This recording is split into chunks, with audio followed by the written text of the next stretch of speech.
भाइयों को, मेहनत मजदूरी करने वाले मेहनत के सामान को, जोश से भरे हुए हमारे नौजवानों को, बच्चों को और इस न्याय की लड़ाई में अपनी आवाज को बुलंद करने वाले, अपना हुंकार भरने वाले आप तमाम पटना के निवासियों को कि जिस तरीके से आपने सच्ची बात को सही बात बनाया, इसके लिए हम आपको आज से 2 दिन पहले जब हमने शाहीन बात गए थे तो हमने शाहीन बात की माता बहनों को ये बताया था कि आंदोलन की आपने बुलंद की है, आंदोलन की जो लौ आप लोगों ने जलाई है उसका प्रकाश, उसकी रोशनी अब सिर्फ जो इस मुल्क की सुरक्षा में लगे हुए हैं, जो अपनी नजरों से इस देश के संविधान को और इस देश की जो न्याय व्यवस्था है उसको बचाने की कोशिश कर रहे हैं। इसके लिए हम पटना के सब्जी बाग से जो हमारी शाहीन बाग की माताएं बहनें हैं उनको शुक्रिया अदा करना चाहते हैं कि आपकी वो लड़ाई, आपका वो अलग, आप इस देश के अलग अलग शहरों में बच रहा है और लोगों ने ये तय कर दिया है कि गर्दन कटवा देंगे लेकिन अपना हक नहीं छोड़ेंगे। इसी हक के लिए, इसी संविधान के द्वारा दिए गए अपने अधिकार के लिए इतनी सर्दी में भी जो आज तक जोश कम नहीं हो रहा है, आपके आंदोलन की जो गर्मी कम नहीं हो रही है, उसके लिए मैं आपको बहुत बहुत शुक्रिया अदा करता हूँ, आपको धन्यवाद देता हूँ। दोस्तों, ये जो पूरी की पूरी लड़ाई है, इस लड़ाई में कुछ चीजों को हम लोगों को समझने की जरूरत है। सबसे पहली बात तो ये है कि ये लड़ाई किसी व्यक्ति को, किसी समुदाय विशेष को, किसी समूह विशेष को, किसी क्षेत्र विशेष को बचाने की लड़ाई नहीं है, बल्कि ये लड़ाई उस संविधान को बचाने की लड़ाई है जो संविधान हम सबको बराबरी का हक देता है, हम सबको न्याय का हक देता है। उस संविधान को बचाने की लड़ाई है। वो संविधान, इस संविधान को इस देश के रहनुमाओं ने लिखा। उस संविधान में यह बात कही गई कि हिंदुस्तान के भीतर, इस देश के भीतर किसी भी इंसान के साथ उसके पहचान के आधार पर, उसकी जाति के आधार पर, उसके लिंग के आधार पर कोई भेदभाव नहीं किया जाएगा। इसीलिए उस संविधान में जो बात कही गई है कि हम भारत के लोग, तो हम वो भारत के लोग हैं और हम उस भारत को बचाना चाहते हैं जिस भारत में किसी भी इंसान को उसके धर्म के आधार पर कोई भेदभाव नहीं किया जाएगा। और ये जो लड़ाई है, ये लड़ाई उन अधिकारों को बचाने की लड़ाई है जिसमें हम सब नागरिक, हम चाहे मंदिर जाते हो या हम मस्जिद जाते हो, हम गुरुद्वारा जाते हो या चर्च जाते हो, हम नमाज पढ़ते हो या हम पूजा करते हो, ये संविधान हम सबको बराबरी का अधिकार देता है।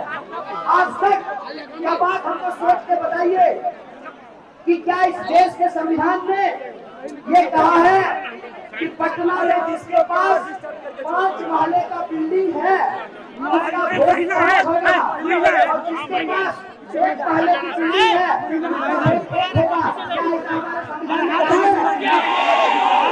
हमारे संविधान में क्या कहा है?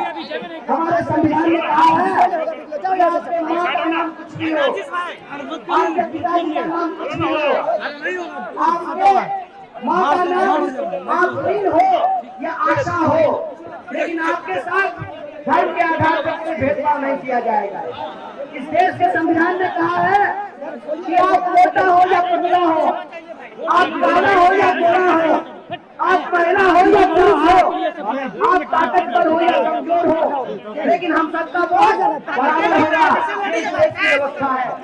लेकिन इस देश में एक सरकार आई है, जिस सरकार को ये लगता है कि इस देश को धर्म के आधार पर बांटकर लोगों का जो बराबरी का अधिकार है वो उनसे छीन लेंगे, तो उस सरकार को कह देना चाहते हैं, ऐ सरकार, इस देश के संविधान ने आपको सरकार बनाया है, अगर आप संविधान नहीं मानेंगे तो हम आपको सरकार नहीं मानेंगे।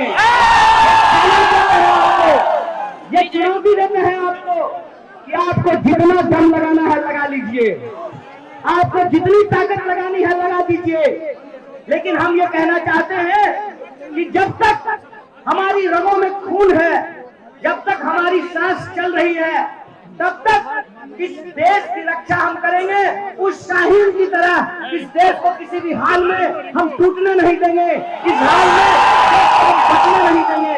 ये बात उनको कह देना चाहते हैं, उनको बता देना चाहते हैं, ये मुल्क किसी एक धर्म का मुल्क नहीं है, ये मुल्क किसी एक जाति का मुल्क नहीं है, ये देश हम सबका देश है।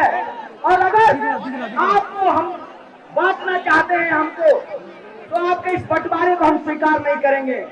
और हम आपको बता देना चाहते हैं कि इस देश में जो आपने विभाजनकारी कानून लाया है, आपने जो देश विरोधी कानून लाया है, आपने इस झंडे को जो बांटने की कोशिश की है, आपने जो इस संविधान के ऊपर हमला किया है, हर हाल में ये हमला हम बर्दाश्त नहीं करेंगे। आपको सीएए, एनआरसी, एनपीआर वापस लेना पड़ेगा, आपको वापस जाना पड़ेगा। हम सरकार से कहना चाहते हैं कि अभी भी ज्यादा वक्त नहीं हुआ है, सुधर जाइए, संभल जाइए, और अगर नहीं सुधरेंगे, नहीं संभलेंगे, तो आपको बता देते हैं कि जिस जनता ने आपको जिताई है वही जनता आपको जुटियाएगी भी। इस बात आपको कहना चाहते हैं कि जो कानून ये लेकर के आए हैं वो कानून गैर कानूनी है, इस बात को आप समझ लीजिए। गैर कानूनी इसलिए है कि इस देश में किसी भी इंसान के साथ धर्म के आधार पर, पहचान के आधार पर कोई भेदभाव नहीं किया जाएगा। और ये जो कानून आया है, इस कानून को लाने के पीछे मकसद क्या है? मकसद ये है कि दिन रात देश के भीतर हिंदू और मुसलमान होता रहे, और इस देश के भीतर जो बढ़ती हुई बेरोजगारी है, जो बढ़ती हुई महंगाई है, जो लोगों को जीवन जीने में तकलीफ हो रही है, उसकी चर्चा नहीं हो सके। इसीलिए आज जब हम पटना के सब्जी बाग में खड़े हैं, तो इस देश की सरकार को बताना चाहते हैं कि सरकार, हम आपकी साजिश को समझते हैं, इसीलिए हमने ये तय किया है कि एक हाथ में तिरंगा थामकर, एक हाथ में देश के आईन का, संविधान की प्रस्तावना थामकर हम देश के संविधान और तिरंगे को भी बचाएंगे, और दूसरी तरफ अपने हाथ में यह जो देश का मुद्दा है, महंगाई का, बेरोजगारी का, किसानों की आत्महत्या का, गरीबी का, भुखमरी का, जात पात का, उन मुद्दों पर भी हम आपसे सवाल पूछेंगे। और हम आपसे पूछेंगे कि मोदी जी ये बताइए, मैं हम पीछे मुड़ के देखने वाला आदमी नहीं, पीछे मुड़ के नहीं देखना, जो आगे बढ़ना, आगे। उनसे हम पूछेंगे कि मोदी जी ये बताइए कि 15 लाख रुपया कहाँ गया? मोदी जी ये बताइए कि हमारे खाते में आपने 15 लाख रुपए पहुंचाने की बात की थी, क्या हुआ उस 15 लाख का? आपने पिछली बार कहा कि नोटबंदी करने के बाद कि आप लाइन में लग जाइए, 2-4 दिन की तकलीफ है, उसके बाद सारा धन वापस आ जाएगा।